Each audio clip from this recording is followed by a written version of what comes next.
Love greetings, brothers and sisters, wherever you are. Nagira ngo mbasuhuze aho muri hose, abavandimwe banjye, abari mu Rwanda, n'abari mu mahanga aho muri hose. Ariko kandi nagira ngo mbisabire imbabazi. Sinzi niba kuba ntitwa umunyamakuru, sinzi niba bimpa uburenganzira bwo kugira icyo mvuga ku bintu numva mu banyamakuru,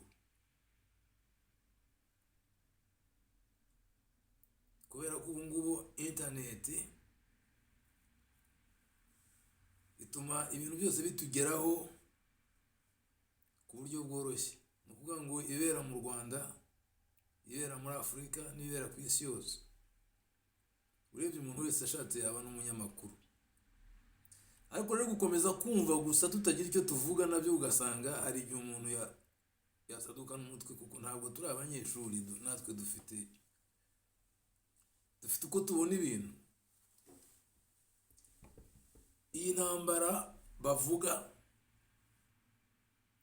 ibera muri Congo, ndavuga ibera muri Congo, ariko abanyamakuru bamwe na bamwe ikintangaza nuko abenshi ari n'abanyarwanda bakayitira ngo ni intambara y'u Rwanda na Congo.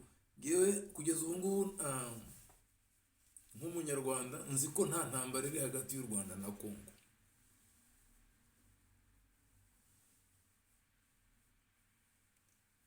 Nta nizabaho. Niba umuntu ashobora kugira ikintu avuga, ngewe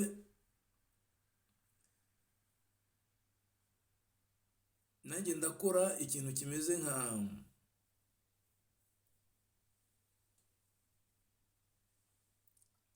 analyze. Ndagerageza kureba ukuntu ibintu bimeze, nanjye nkaba nakora icyo abantu bita ubusesenguzi.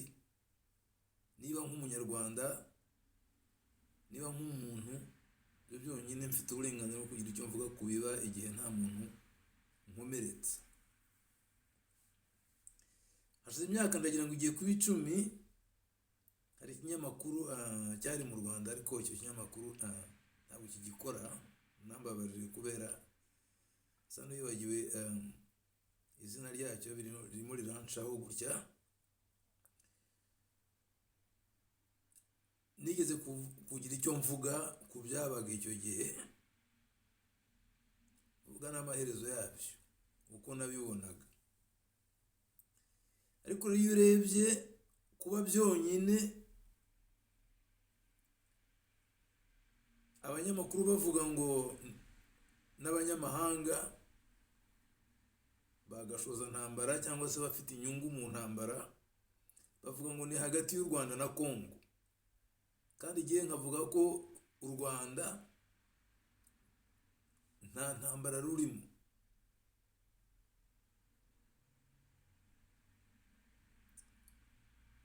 Kubera no kwanga intambara, kubera ibyo nabonye muri 90 kuzageza muri 94, numva ntashaka ko byongera kuba iwacu. Ahari nibyo bituma mbona ko nta ntambara izabaho, kandi nta izabaho. Nta ntambara izaba hagati y'u Rwanda na RDC Congo Kinshasa. Nta ntambara izabaho. Ikibazo rero kubera iki ahubwo abanyamakuru nibwira ko bibeshya ikinyarwanda bakacyitiranya n'u Rwanda. Niba rero mfite uburenganzira bwo kugira icyo mvuga uko mbibona, cyangwa uko nabirose, cyangwa uko mbyifuza, icyo nzi cyo nuko nahamya nuko bizaba uko mbibona.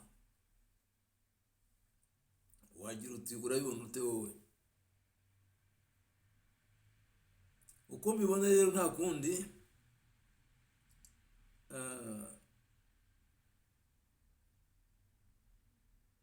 hashobora kubaho imirwano hagati ya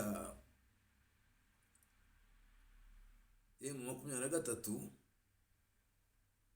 ni ukuvuga hagati y'abanyekongo n'abanyekongo. Imirwano ishobora kubaho, nakwiriho, ahubwo ko izarangira kugira ngo n'abanyarwanda ibihuha birangire. Nicyo mbona, nicyo nshaka kugira ikintu mbivugaho niba mumpaye uburenganzira. Nongere mbibutse ko ntakora politiki.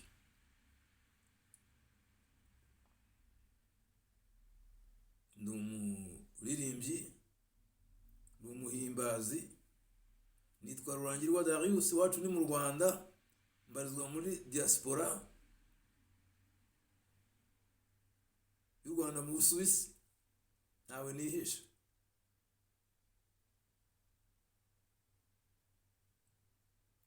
Ni ukuvuga ngo n'ibyo mvuga ndasa n'ubivugira ku gasozi, na kare ni kuri internet, nta gasozi karuta internet.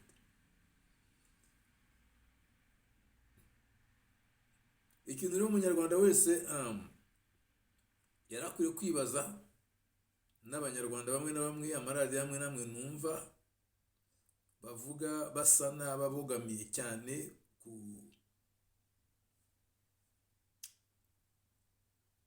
banyamahanga,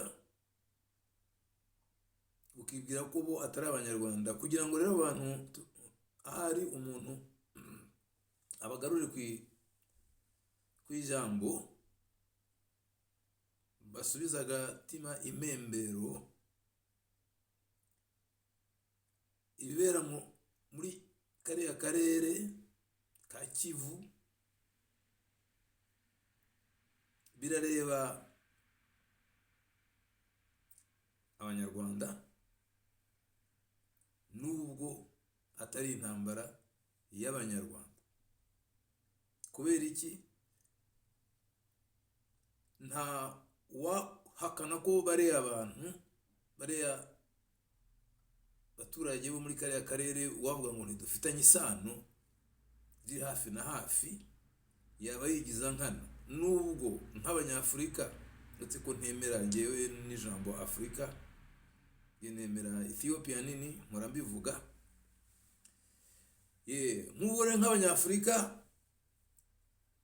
twese turi abavandimwe, ariko bariya batuye muri kariya karere bo dufitanye isano riri hafi na hafi cyane. Iryo sano dufitanye niryo rinatubwira uko ibintu bishobora kuzarangira. Kugira ngo uretse abakunda kwivugira gusa, kuko hari abantu bakunda kuvuga kugira ngo bavuge, babone ibyo bavuga, buke babone ibyo bafisira ku maradiyo yabo, buke babone ibyo bandika mu binyamakuru byabo, buke babo baravuga. Ahubwo bene abo nta nubwo baba bashaka ko n'intambara zirangira, kuko intambara zirangiye nabo babura ibyo bavuga.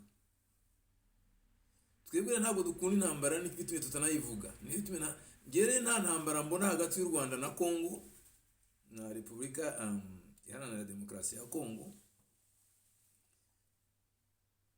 Icyo mbona kugeza ubu ngubu ni ubwumvikane buke buri hagati y'abanyekongo. Abanyekongo bumva ko badahuje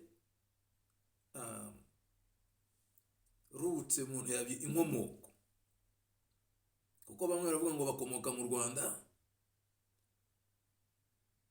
bazira ngo ko baba bakomoka mu Rwanda, ariko ntabwo ari byo mbona. Twese dufite aho dukomoka. Ubu ngubu nubwo ndi umwirabura, ejo cyangwa ejo bundi cyangwa ni nabyo nshobora kuba ndi umusuwisi, nk'uko mfite abantu b'abasuwisi, urugero ntazi. Igihe rero bazazira ngo ntabwo ari abasuwisi, ndagira ngo ibyo bintu ni ubugoryi, ni ubucucu. Kuko ubu ngubu inkomoko y'umuntu nta kamaro ifite igihe ufite uburenganzira nk'umuntu bwo kuba ahantu, kuko ndibwira ko amategeko atubwira kuba aho ushaka, ukahakorera ibyo ushaka, ni uburenganzira. Ariko bariya bo biratandukanye, ni abanyekongo. Niyo baba bafite inkomoko mu Rwanda rwose, ibyo nta wabyitwaza. Ni ukuvuga rero ngo hariya Kinshasa irarengera. Ariko n'ikintu ngiye kuvuga, ahubwo njye mbona ni ikinyarwanda. Kuba bavuga ikinyarwanda ntabwo ari amakosa yabo, nta nubwo hano baciye imipaka, ntabwo aribo baciye umupaka hagati ya turiya turere twitwaga u Rwanda kuva kera. Bibonye bari inyuma y'imipaka, aho ngaho niho turi buvane igisubizo. Bizagenda gute? Iyo ntambara iri hagati y'abanyekongo izarangira gute? Kutabona igisubizo uyu munsi ni ukwigiza nkana. Ariko buriya ukuri ngo guca mu ziko ntigushya, kandi uko byagenda kose bizagenda uko bigomba kuba. Uko bigomba kuba rero kurahari, kuranditse. Menya kwanditse mu gitabo cy'Imana, kwanditse mu mateka y'Abanyarwanda, kwanditse mu mateka y'abanyekongo batabibona. Niba rero byanditse mu mateka y'Abanyarwanda byonyine, nuko bizagenda. Kubera iki ari uko bizagenda? Nuko Abanyarwanda barengana, bakomeje no kurengana kuva kera. Iyo mubona Kongo, Repubulika Iharanira Demokarasi ya Kongo ingana kuriya, mukabona u Rwanda rungana ari akadomo, hari impamvu. Aho ngaho niho nge mbona hari n'ikibazo kinini. Icyo rero nge navuga nk'umunyarwanda, si uko bimura imipaka ngo bayigarure uko yari iri kuva kera, ahubwo nuko baha uburenganzira bw'abo bantu bakabaho nk'uko bagombye kubaho, nk'uko babagaho iyo mipaka itari yashyirwaho ku mugaragaro. Uko babagaho bakomeze babeho uko. Icyo ni cyo gisubizo.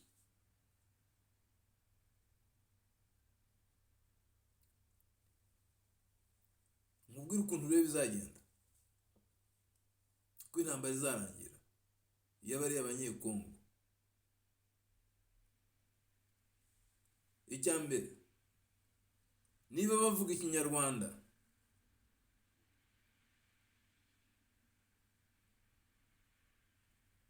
bazakomeza bakivuge. Uzashaka kwihugura mu kinyarwanda azajya kukihugurira mu Rwanda.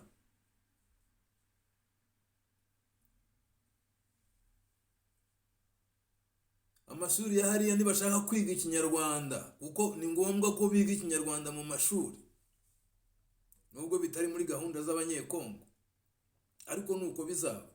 Niba ngombwa ko bakenera abazajya kubigisha, tuzajya kubigisha ikinyarwanda niba twe tukizi cyane. Ibyo ngibyo rero biratera umujinya bamwe, Abanyarwanda bamwe bashaka ko bitabuko.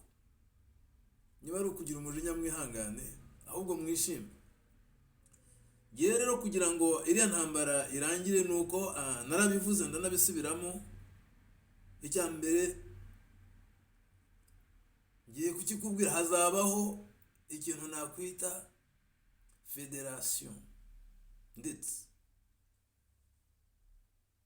y'abavuga ikinyarwanda. Uzabibuza? Ninde uzabibuza?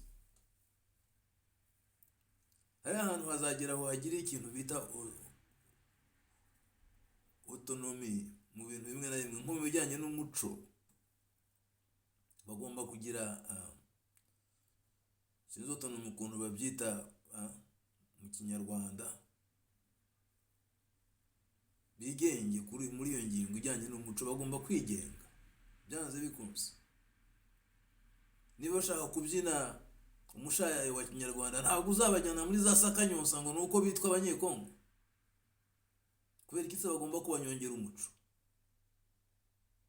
Niba bashaka kuvuga ikinyarwanda no kuririmba ikinyarwanda, kubera iki se? Ese indirimbo zabo baririmba mu kinyarwanda, niba Kongo, ubu radiyo ya Kongo igivuza indirimbo, niba hari umuhanzi w'umunyekongo uturuka muri kariya karere, radiyo Kinshasa ivuza indirimbo zabo zikoze mu kinyarwanda.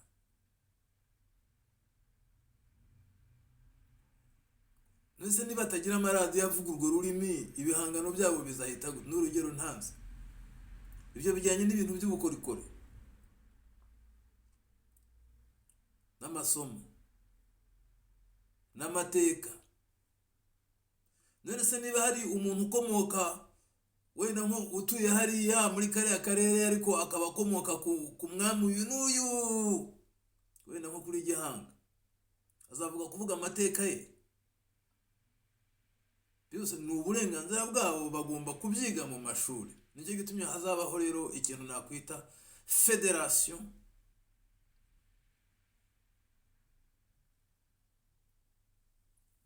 y'ibihugu n'uturere tuvuga ikinyarwanda. Nta kizabibuza, bizabuko.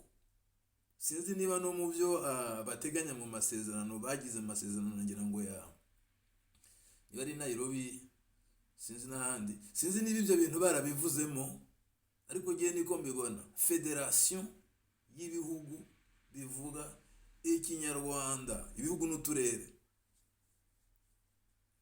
Ibihugu n'uturere ni ukuvuga u Rwanda n'uturere, nta nubwo rwose umuntu yakagombye no kubitindaho. Uturere tuvuga ikinyarwanda, dukoresha ururimi rw'ikinyarwanda utwo turere dukoresha ururimi rw'ikinyarwanda tuzakomeza gukenera abanyarwanda batwebwe. Sinzi igitumye rero hari abanyarwanda bamwe na bamwe babirwanya. Singiye kubita inyangarwanda, ariko hari umuntu yabashakira irindi zina rikwiranye nabyo.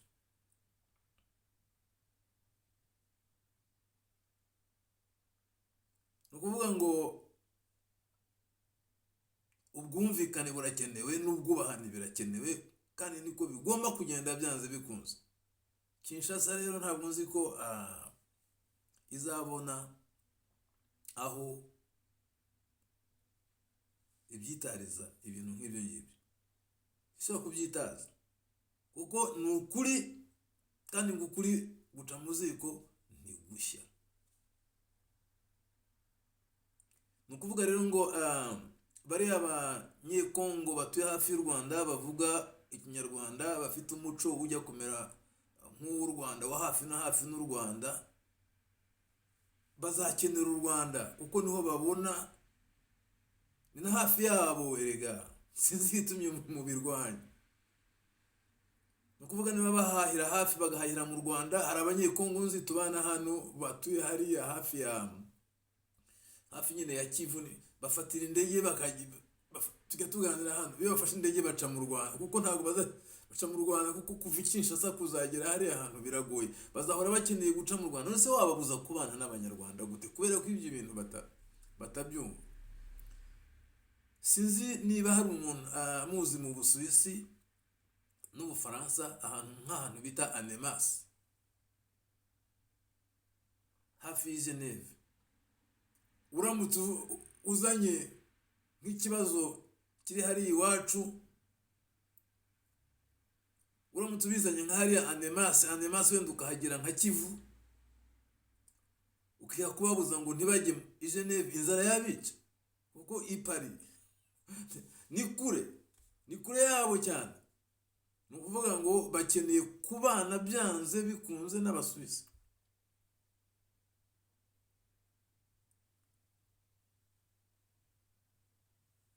Bariya abantu rero muri Kivu nabo bakeneye kubana byanze bikunze n'u Rwanda n'abanyarwanda.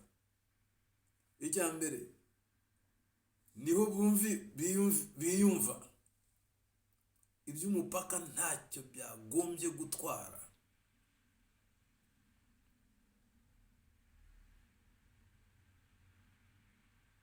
Nta ntambara rero izaba hagati y'u Rwanda n'abanyekongo.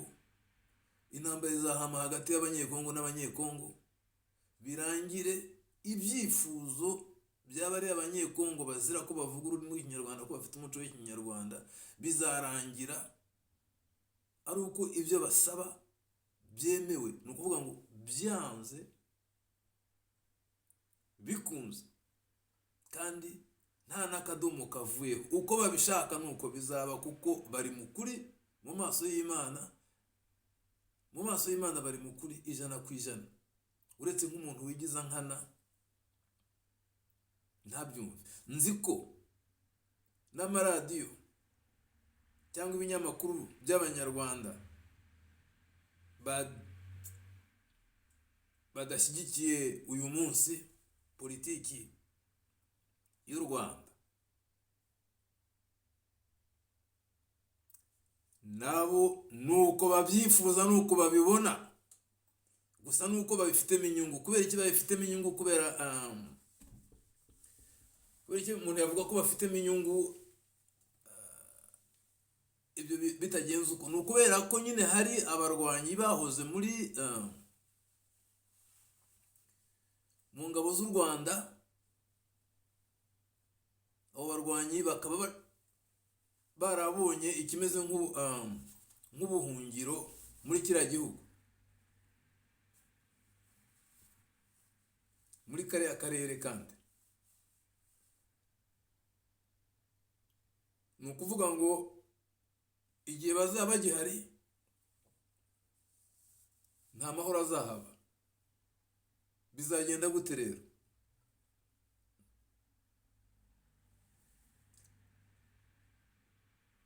Amaherezo bazahava, bamwe bigendere bajye gushaka imirimo mu bindi bihugu, mu bindi bisirikare. Kuvuga ibisirikare ntabwo ndimo gutukana.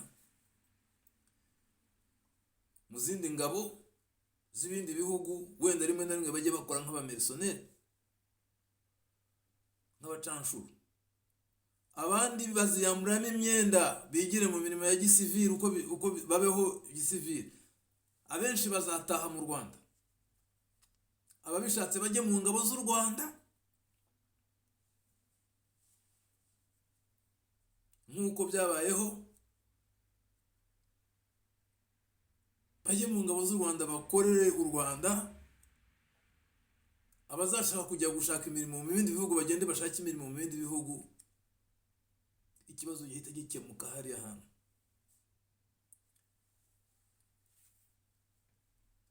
Abanyekongo rero bavuga ururimi rw'ikinyarwanda, bafite umuco wa kinyarwanda, bahabwa uburenganzira busesuye, ikintu kimeze nka autonomy, kwifatira ibyemezo mu bijyanye n'umuco, mu bijyanye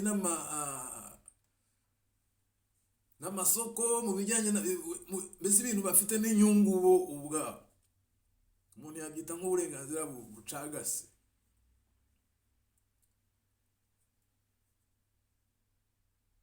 Ibyo nuko bizagenda. Sinzi niba no mu byo basezerana mu byo bajyamo impaka n'ibiki byose sinzi bajya bivuga, ariko nuko bizagenda. Ni ukuvuga rero bariya abavandimwe, bariya abanyarwanda, abavandimwe bacu, utazashaka gutaha azigendera ajye kwishakira ahandi yibera, cyangwa ajye gushaka indi mirimo. Ariko benshi, kandi inkuru nziza nuko benshi n'imiryango yabo bazataha mu Rwanda, kuko Imana irashaka amahoro.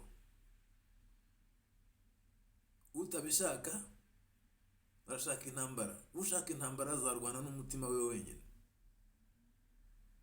ntabwo ari igitutsi, kuko azashaka intambara. Abanyarwanda benshi, abantu benshi, abanyekongo ntibashaka intambara, abanyarwanda ntibashaka intambara.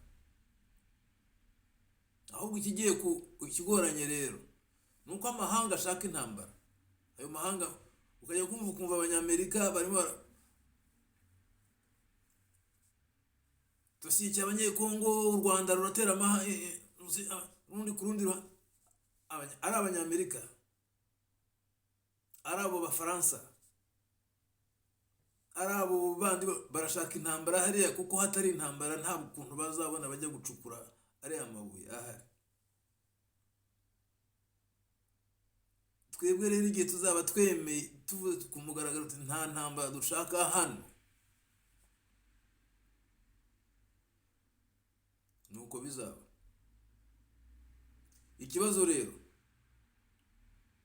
nuko umuntu nka perezida wa Kongo w'ubu ngubu baba baramubwiye bati turakure kujya ku butegetsi, ariko uzareke hari ahantu haba intambara kugira ngo natwe tubone uko tuhazi, akaba arabizi ko hagomba kuba intambara.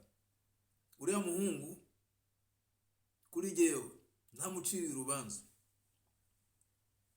arategekesha agategekeshwa intambara.